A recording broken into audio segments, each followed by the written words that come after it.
আমার বোনের 3 সন্তান। আমার দুলাভাই বড় ব্যবসায়ী, তো ব্যবসার জন্য বিভিন্ন জেলায় যেতে হয়, সেইখানে থাকতেও হয়। তাই প্রত্যেকবারের মতো এইবারও কাজে রাঙামাটি যায়।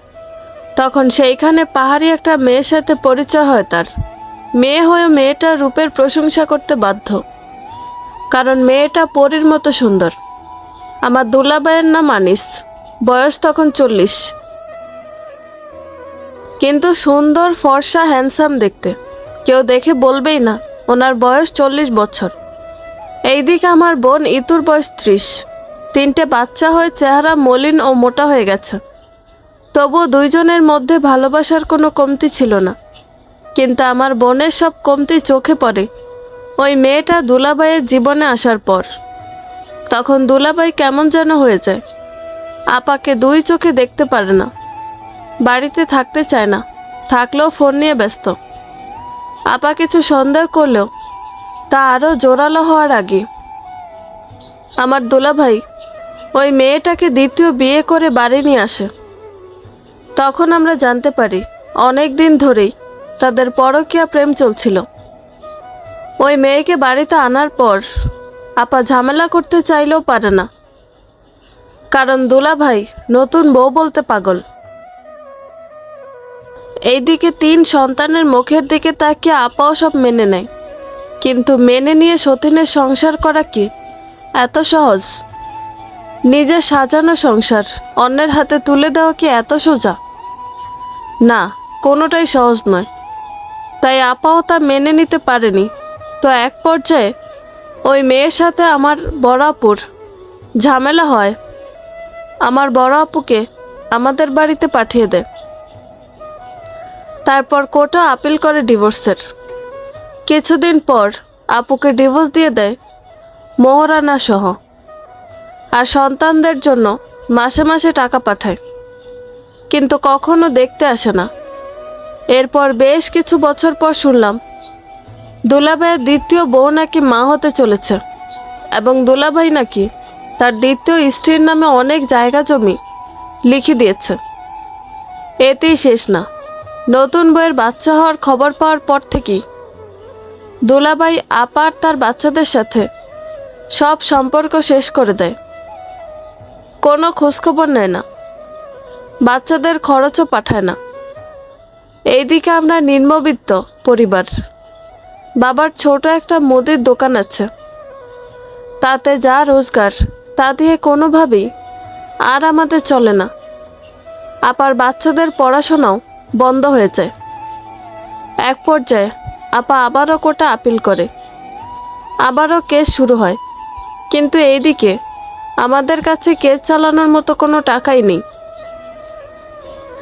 আগের বারগুলোতে ধার দেনা করে কেস চালানো হয়েছিল।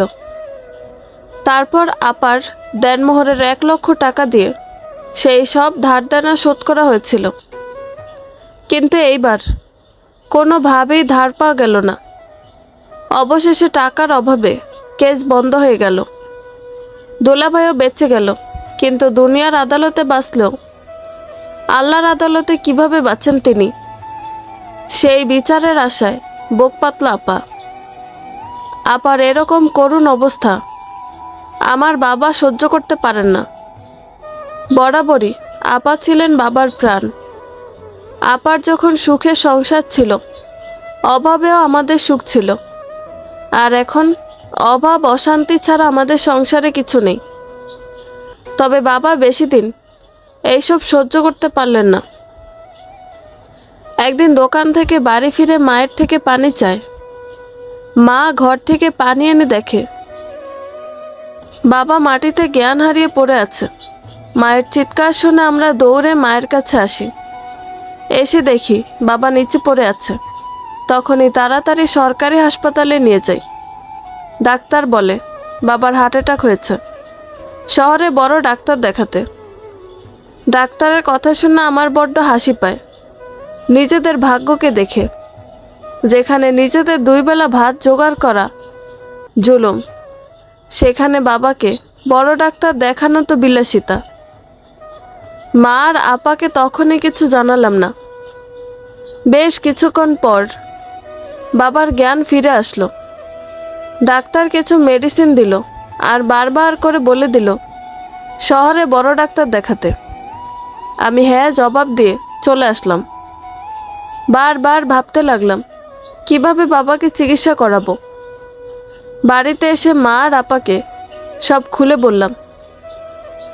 মা আর আপাও খুব চিন্তায় পড়ে গেল। এদিকে ঘরে কোনো খাবারও নেই, তাই পরদিন থেকে আমি বাবার দোকানে বসতে লাগলাম। একে তো মেয়ে, তার ওপর সবে ইন্টারমিডিয়েট পরীক্ষা দিয়েছে, বয়স কম, দেখতেও ঠিকঠাক। আমাকে দোকানে বসা দেখে লোকজন ভালো নজরে দেখলো না। তবুও কোনো উপায় না পেয়ে আমি আর আপার বড় ছেলে আরাফাত দোকানে বসি। বলে রাখি, আপার বড় ছেলের বয়স 10 বছর, আর মেজ ছেলের বয়স 5 বছর, আর ছোট মেয়ে 1 বছর। দোলাভাই আগে ছেলে মেয়ে বলতে পাগল ছিল, কিন্তু ভাগ্যের কি পরিহাস, আজ তার ছেলে মেয়ের কথা মনেও পড়ে না। তবে কথায় বলে না, ভাগ্য একবার টলে গেলে আর ফিরে না। আমাদের কপালও তেমন। দিন দিন বাবার শরীর খারাপ হতে লাগলো। তারপর একদিন রাতে আমাদের 2 বোনকে খুব ধরে খুব কাঁদলেন আর বললেন, মা ইতু আর সেতু, আমাকে ক্ষমা করিস। আমি স্বামী হিসেবে ব্যর্থ ছিলামই, এখন বাবা হিসেবে ব্যর্থ। আমি থেকে আমার বড় মেয়ের সাথে অন্যায়ের বিচার করতে পারলাম না, কিন্তু ওপরওয়ালার কাছে বিচার দিয়ে গেলাম। দেখিস উনি কখনো ওই আনিসকে ভালো রাখবে না।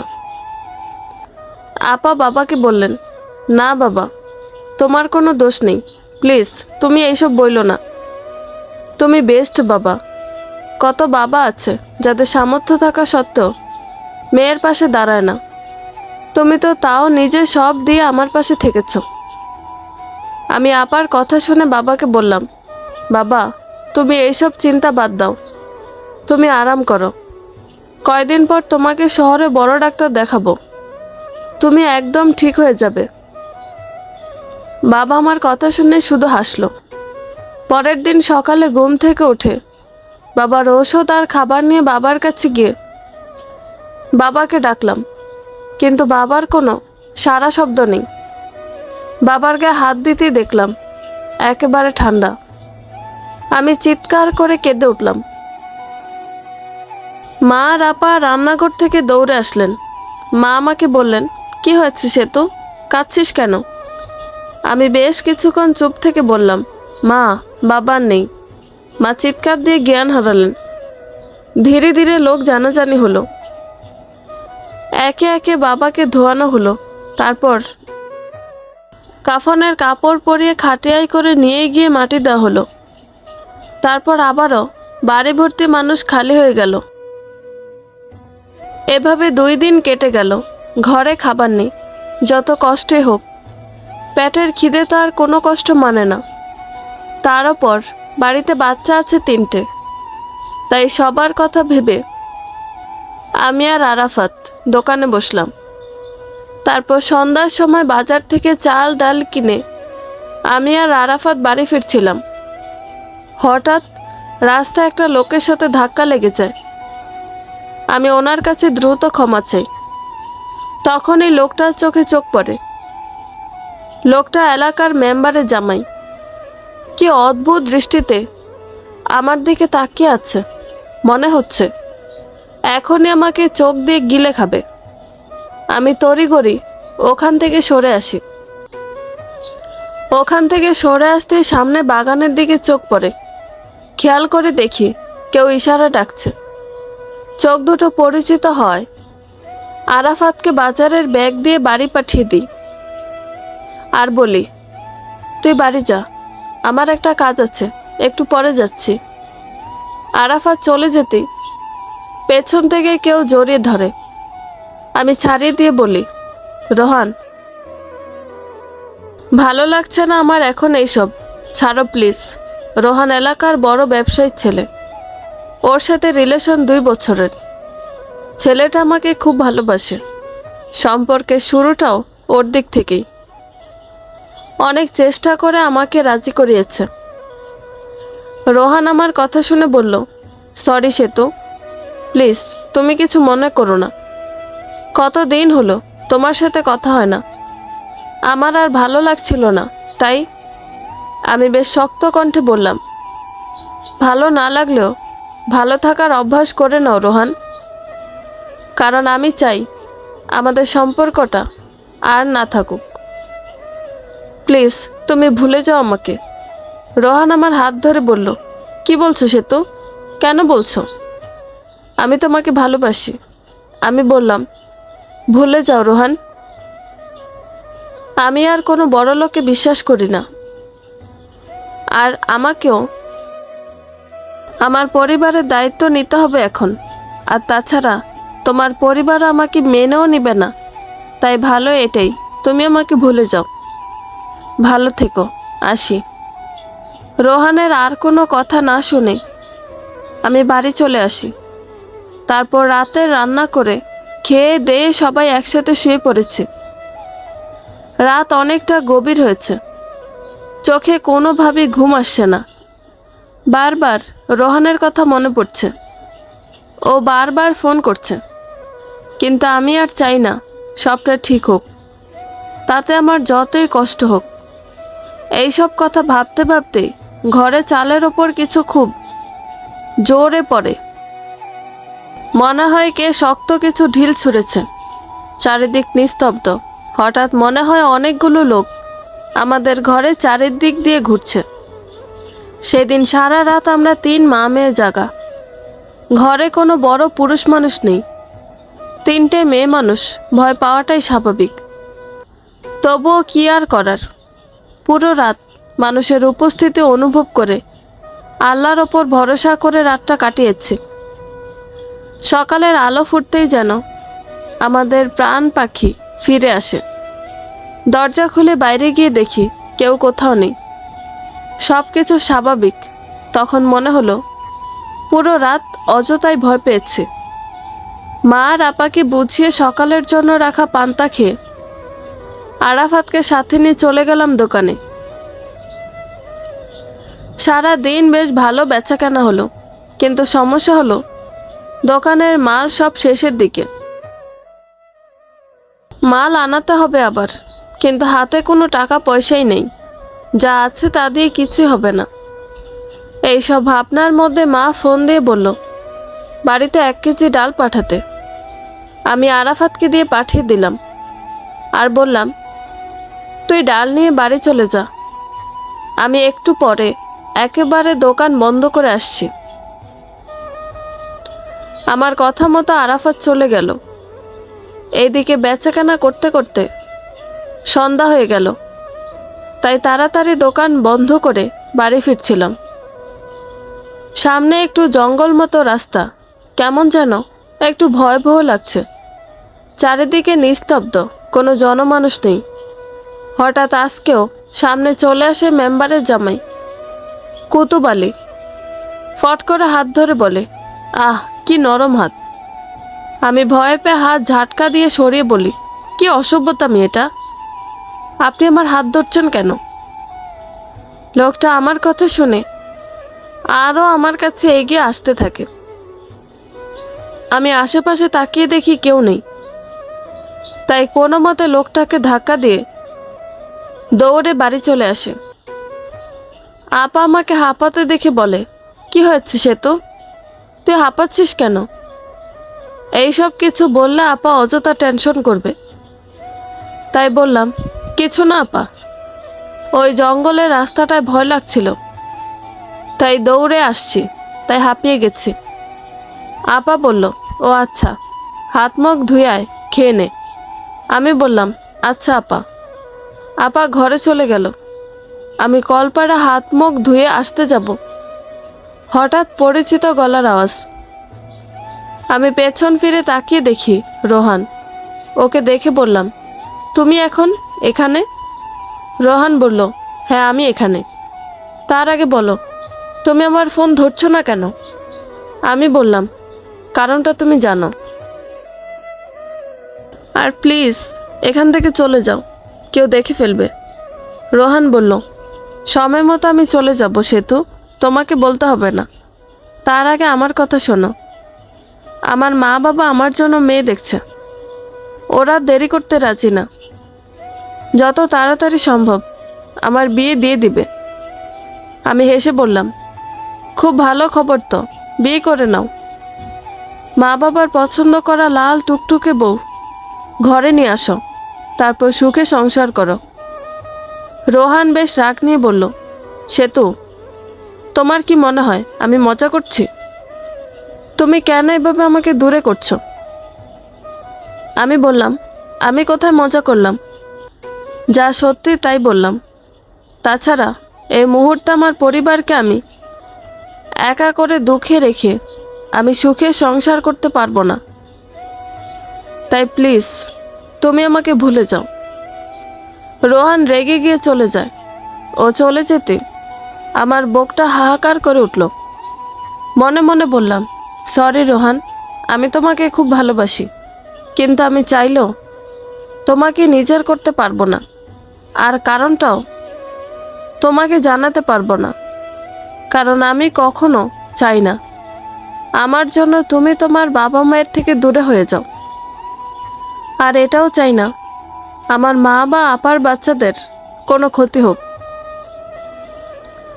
আমার বাবার মৃত্যুর পরের দিনই তোমার মা এসেছিল আমার বাড়িতে, আর মিষ্টি ভাষায় হুমকি দিয়ে গেছে, তোমার সাথে যদি আমার কোনো সম্পর্ক থাকে তাহলে আমার পরিবারকে শান্তিতে থাকতে দিবে না। এটা আমি কিভাবে হতে দিই বলো? এর থেকে এটাই ভালো আমরা আলাদা হয়ে যাই। আমার ভাবনার মাঝে আপা ডাক দিল। আপার ডাকে আমি সব ভাবনা থেকে বেরিয়ে চোখ মুছে ঘরের দিকে গেলাম। তারপর খেয়ে দিয়ে সবাই ঘুমাতে গেলাম। রাত 12টা। কালকের মতো আজকেও মানুষের পায়ের শব্দ। মনে হচ্ছে একটা লোক পুরো বাড়ির চারিদিকে ঘুরছে আর ইচ্ছে করে শব্দ করছে। আমরা চুপচাপ ঘাপটি মেরে শুয়ে আছি। এরপর বেশ কিছুক্ষণ শব্দ বন্ধ। একটু পর হঠাৎ দরজায় কড়া নাড়ার শব্দ। একটু পর আবার বন্ধ। এইবার আমাদের বুঝতে বাকি রইল না, এগুলো আমাদের মনের ভুল না, কেউ ইচ্ছে করে এসব করছে। কিন্তু কে? রাতটা কোনো রকম কাটলো। মনের মধ্যে এখন একটাই প্রশ্ন, আমাদের সাথে কে করছে এরকম দুষ্টামি?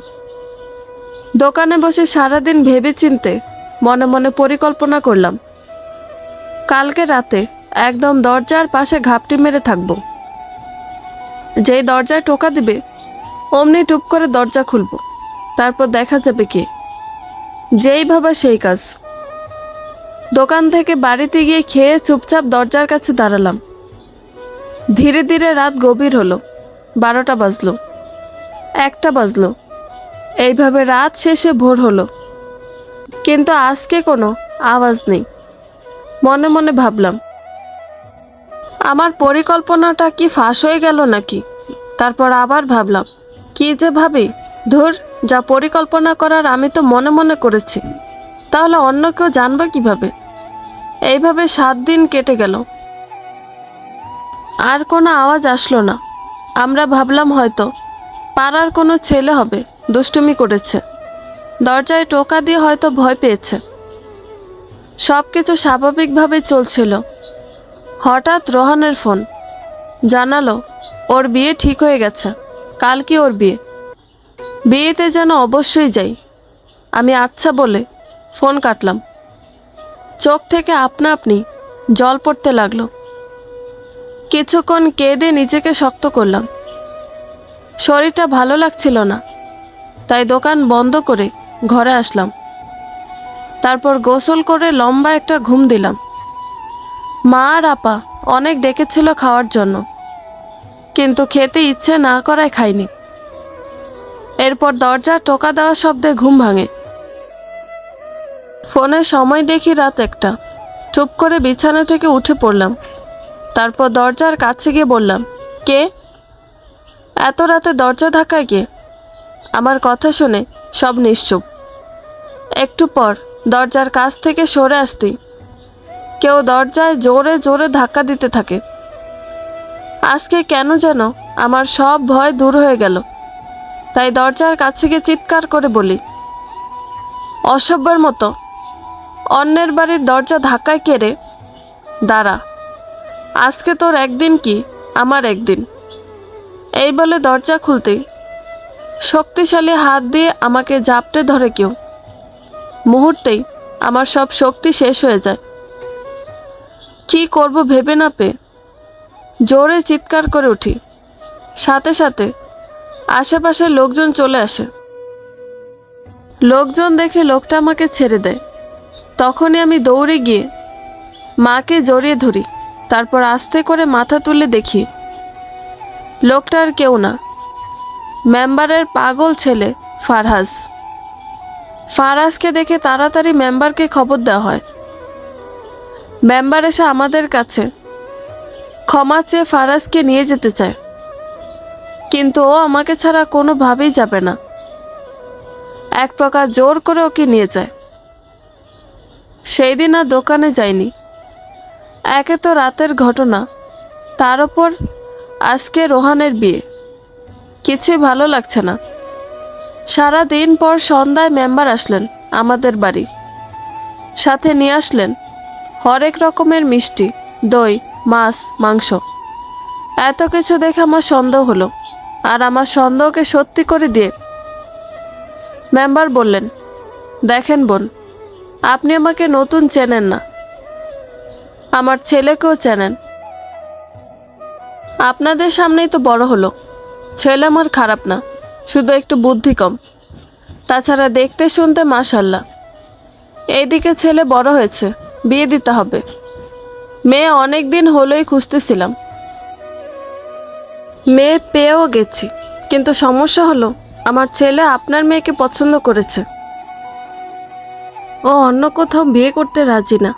তাই আপনার মেয়েকে আমি আমার ছেলের জন্য চাইছিলাম। মা আমার দিকে তাকালেন, তারপর কিছু বলতে যাবে তার আগেই মেম্বার বললেন, হ্যাঁ বোন, জানি এই মুহূর্তে আপনাদের সবার দায়িত্ব আপনার মেয়ে সেতুর। কিন্তু ভরসা করুন আমাকে, এইসব নিয়ে আপনাকে চিন্তা করতে হবে না। এখন থেকে আপনাদের দায়িত্ব আমার। আপনার নাতি নাতনিদের পড়াশোনা করানোর দায়িত্ব আমার। আমার মা আবারও কিছু বলবেন, তার আগেই মেম্বার আবারও বললেন, দেখুন বোন, আপনার মেয়ে ভালো থাকবে, সাথে আপনারাও ভালো থাকবেন। এরপরও যদি আপনারা রাজি না হন, সেটাও আমি দেখব। ঠান্ডা মাথায় উনি যে হুমকি দিলেন তা বুঝতে বাকি রইল না আমাদের। মা ওনাকে বললেন, আচ্ছা আমরা ভেবে দেখি, কালকে আপনাকে জানাবো। মেম্বার চলে গেল। মা ভালো করে দরজা আটকে বললেন, ইতু, সেতু, তাড়াতাড়ি ব্যাগ গুছিয়ে নাও।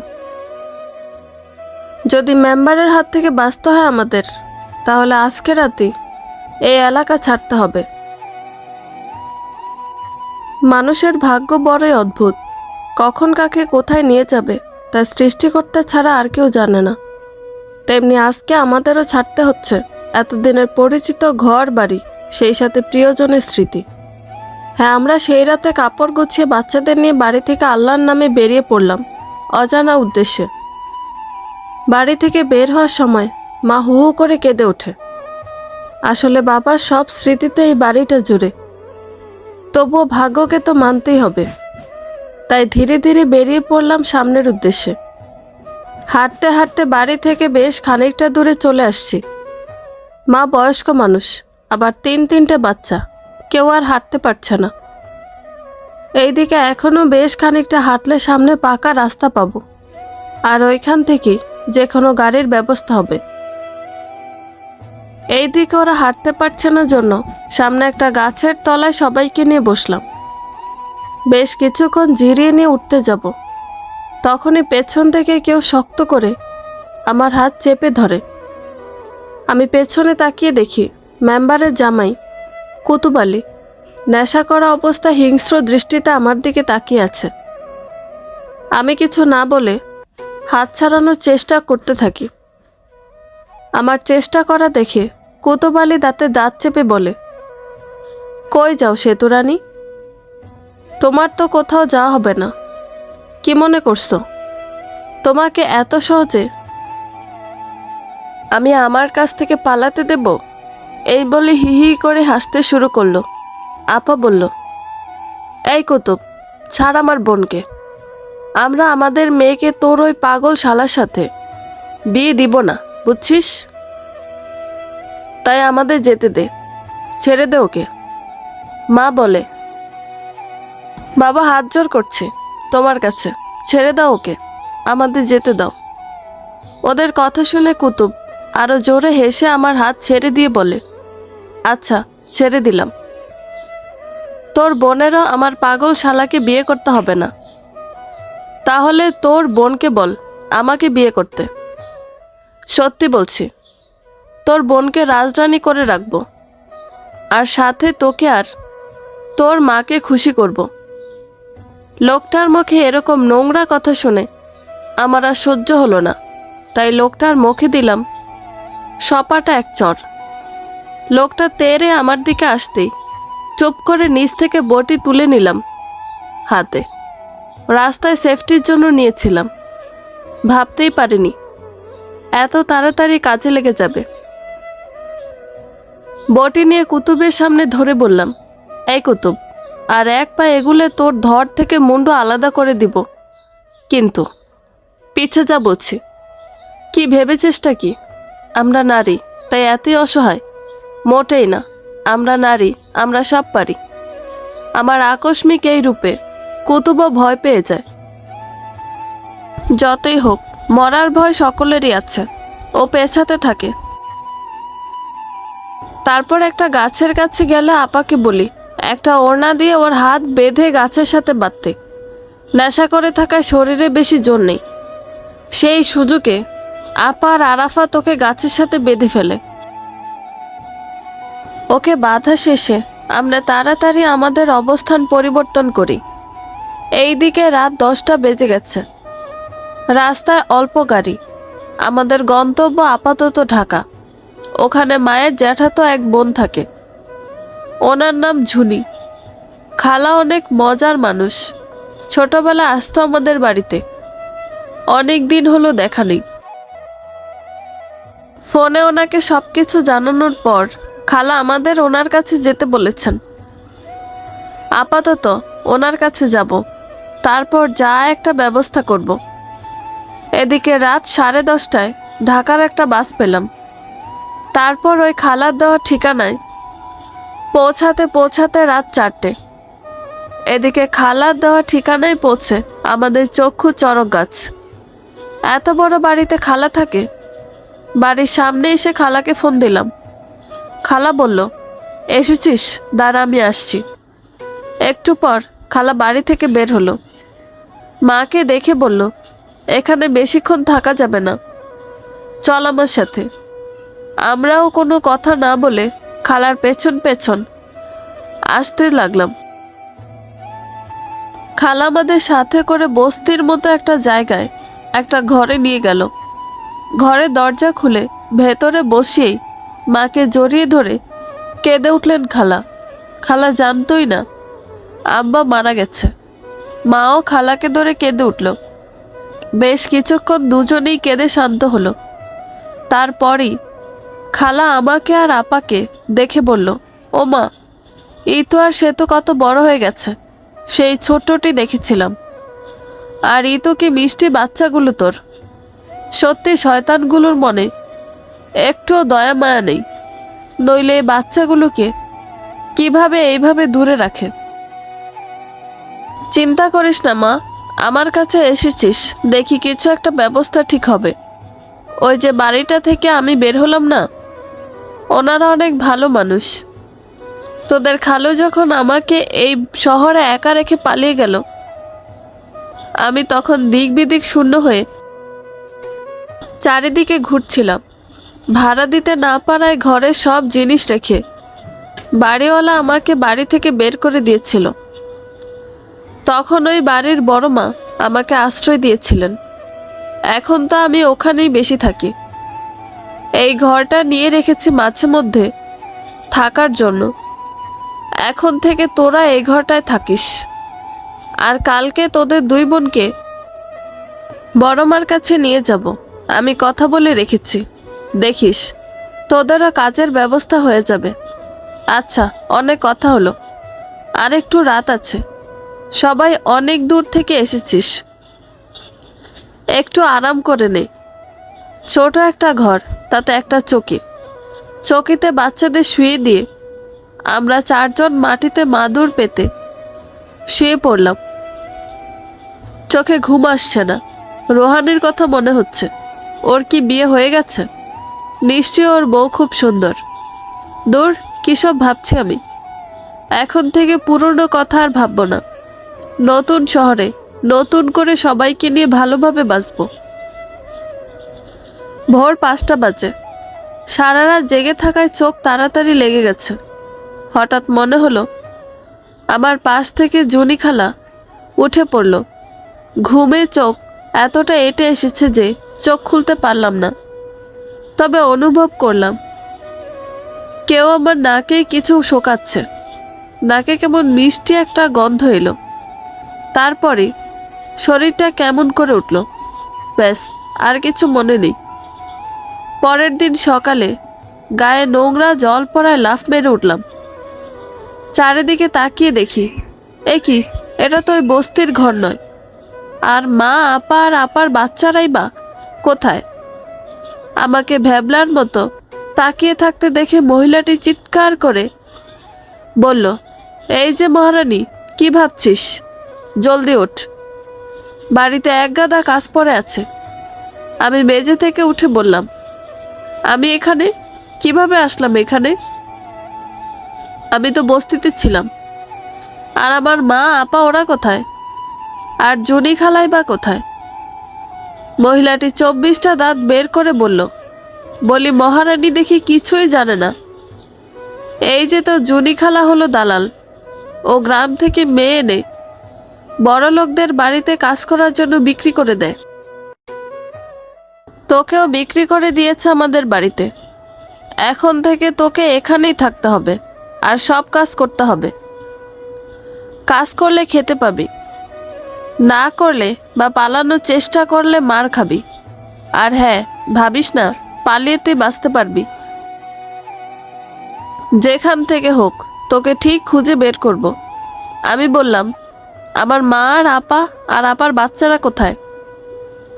মহিলাটি বলল, জানি না, হবে হয়তো অন্য কারো বাড়িতে। শোন, তোর সাথে প্যাচাল পাড়ার সময় নেই, আয় আমার সাথে, কাজ করতে হবে। এই বলে মহিলাটি আমার হাত ধরে হির হির করে টানতে টানতে রান্নাঘরে নিয়ে যায়। তারপর কাজ করতে দেয়। আমি চুপ করে কাজ করতে থাকি, কারণ আমি বুঝতে পারলাম ঝুনি খালা আমাদের সাথে প্রতারণা করেছে, আমাদের বিশ্বাসের সুযোগ নিয়েছে। না, ওনাকে আমি ছাড়বো না। তবে তার আগে এইখান থেকে আমাকে বের হতে হবে। মাকে, আপাকে আর আপার বাচ্চাদের খুঁজে বের করতে হবে। আল্লাহ জানে ওরা কোথায় কি করছে। আমায় কিছু ভাবতে দেখে মহিলাটি আমার চুলের মুঠি ধরে বলে, এই যে কোন রাজ্যের মন্ত্রী সাহেবা, কি এত ভাবছেন? কাজ কর। থালা বাসন ধুয়ে পুরো বাড়ি মুছে দে। তারপর কাপড় ধুয়ে রান্নাও করতে হবে। আমি বুঝলাম এখানে শক্ত হয়ে কিছু করতে পারবো না। এখান থেকে বের হতে হলে আমাকে নরম হতে হবে। তাই মহিলাটির কাছে অনুরোধ করে বললাম, ক্ষমা করে দিন ম্যাডাম আমাকে, আমি সব কাজ করে দিচ্ছি এক্ষুনি, প্লিজ ক্ষমা করে দিন। মহিলাটি সম্মতি জানিয়ে চলে যায়। আমি একে একে গুছিয়ে সব কাজ করতে থাকি। এইভাবে কেটে যায় 15 দিন। সব কাজ গুছিয়ে করার পরও ম্যাডাম আমাকে খুব মারধর করে। কোনোভাবেই ওনার মন নরম হয়নি। আবার অনেকবার চেষ্টা করেও পালাতেও পারিনি। তবে এই কয়দিনে যা বুঝেছি, ম্যাডামের সাথে স্যারের বৈধ কোনো সম্পর্ক নেই। স্যার হয়তো অনেক বড় লোক, আর বড় লোকদের কত কুকৃতি আড়ালে আবডালে লুকিয়ে থাকে। ম্যাডামও সেরকম একজন। একদিন রাতের বেলা ম্যাডামের ঘর থেকে খুব আওয়াজ আসছিল, হয়তো দুইজনের ঝগড়া লেগেছে। কিছুক্ষণ পর ম্যাডাম কাঁদতে কাঁদতে বের হয়ে গেলেন। একটু পর স্যারও বাইরে আসলেন। তারপর ইশারায় আমাকে ডেকে বললেন, নাম কি তোমার? আমি ভয়ে ভয়ে বললাম, সেতু। স্যার বললেন, আমি কি বাঘ না ভাল্লুক যে ভয় পাচ্ছ? যাও, আমার জন্য খাবার নিয়ে আসো। আমি মাথা নাড়িয়ে খাবার নিয়ে আসলাম। স্যার খাবার খেয়ে রুমে চলে গেলেন। এইভাবে কেটে গেল আরও 15 দিন। ম্যাডাম আর ফিরল না। এইদিকে স্যার 3-4 দিন পর পর রাতে আসেন। আসার আগে ব্যাগ ভর্তি বাজার আনেন। তারপর কি রান্না হবে বলে দেন, আমি সেই রান্না করি।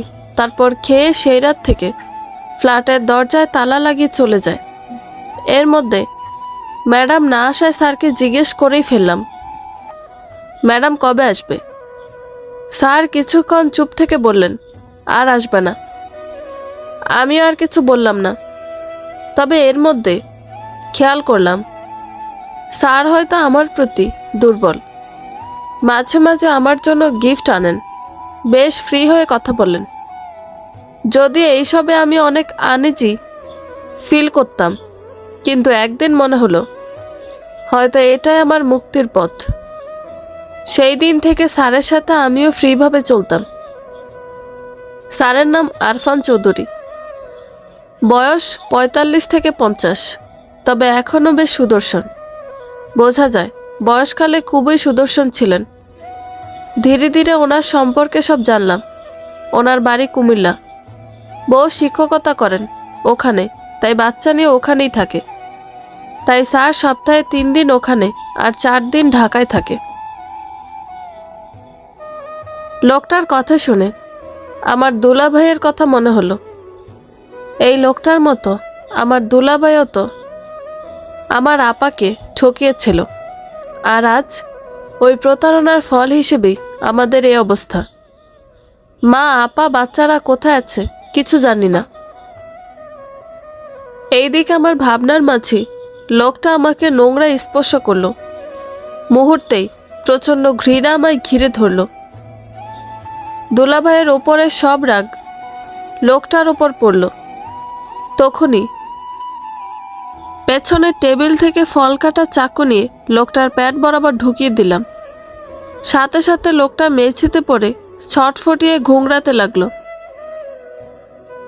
আমি চেয়ারে রাখা ওর টাকার ব্যাগটা নিয়ে ফ্ল্যাট থেকে বেরিয়ে পড়লাম। ভাগ্য তো আমাকে নিয়ে অনেক খেললো, এইবার না হয় আমি একটু খেলি। পরিবেশ পরিস্থিতি যে মানুষকে পুরোপুরি বদলে দেয়, তা নিজেকে না দেখলে বুঝতাম না। এই যে কিছুদিন আগেও অন্ধকারে যে মেয়েটা প্রচণ্ড ভয় পেত, আজকে সেই মেয়েটা কতটা নির্ভয়ে একটা লোককে আঘাত করেছে শুধুমাত্র পরিস্থিতি শিকার হয়ে। তবে পরিস্থিতি মানিয়ে নেওয়াই জীবনের নিয়ম। আমিও সেই নিয়মের বাইরে নই। সেই দিন রাতে আমি বাইরে বেরিয়ে যাব, এমন সময় পাশের ফ্ল্যাটের এক লোক আমাকে দেখতে পায়। তারপর স্যারকে দেখে লোকজন জড়ো করে। তারপর পুলিশকে ডাকে। তারপর পুলিশ এসে আমাকে থানায় নিয়ে যায় আর স্যারকে হাসপাতালে। খুব বেশি আঘাত না লাগায় তাড়াতাড়ি সুস্থ হয়ে যায় স্যার। আর তারপর আমার নামে কেস করে অ্যাটেম্পট টু মার্ডার আর চুরির। পুলিশ আমাকে অ্যারেস্ট করে। আমি কেন করলাম কাজটা তা কেউ দেখে না। 10 বছরের জেল হয় আমার। আমি আরও একবার বুঝতে পারি এই পৃথিবীতে আমাদের মতো মানুষরা বিচার পায় না। যেদিকে যাই না কেন অন্ধকার ঘিরে ধরে। কিন্তু আমি যখন সব আশা ছেড়ে দিয়েছি, তখন ভাগ্য আমাকে আরও একটা সুযোগ দেয়।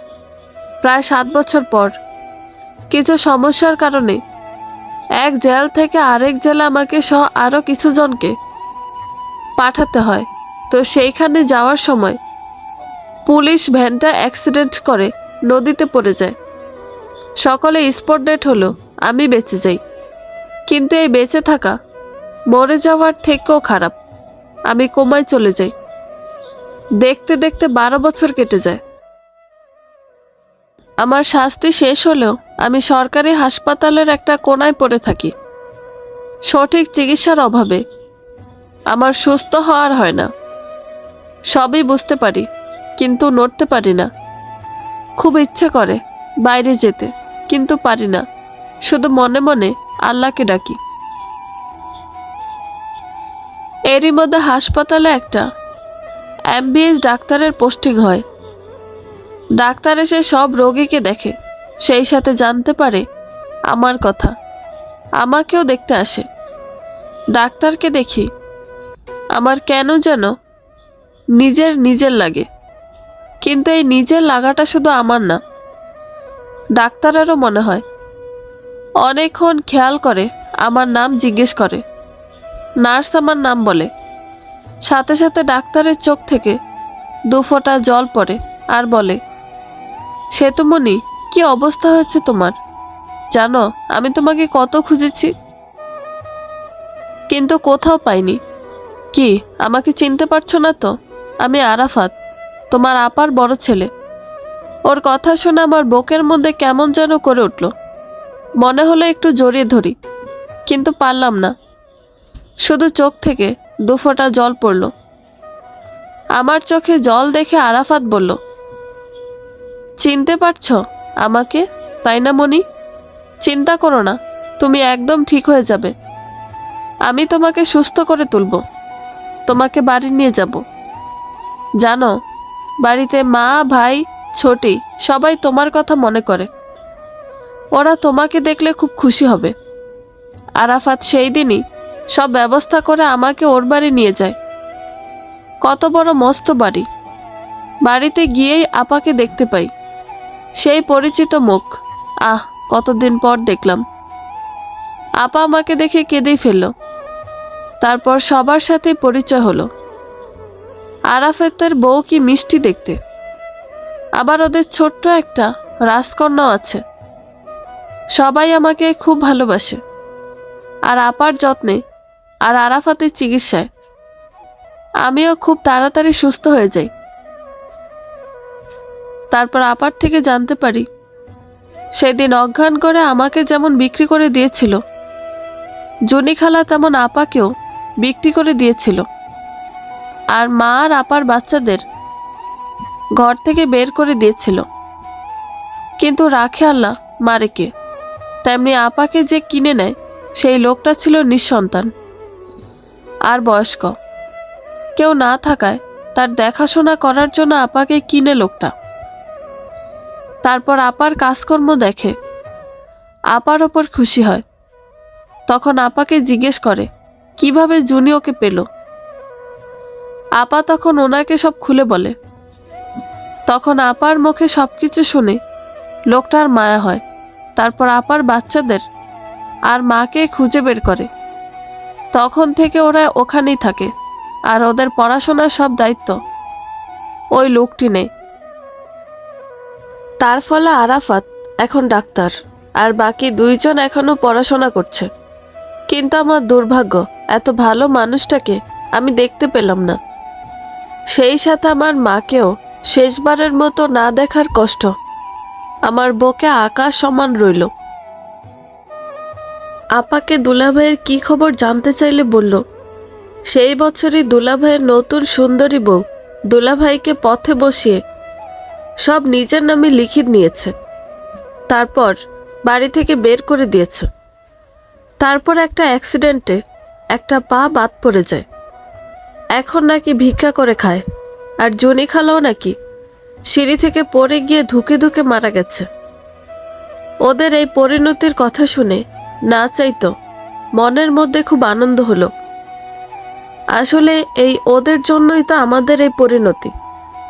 ওরা আমাদের সাথে প্রতারণা না করলে আমাদের জীবনটা অন্যরকম হতে পারত। তবে সত্যি বলতে, অন্যায় করে পার পাওয়া যায় না। আল্লাহ তাদের ঠিকই বিচার করে। সময় চলতে থাকে। সুস্থ হওয়ার পর আরাফাত আর আপা আমার জন্য পাত্র ঠিক করে।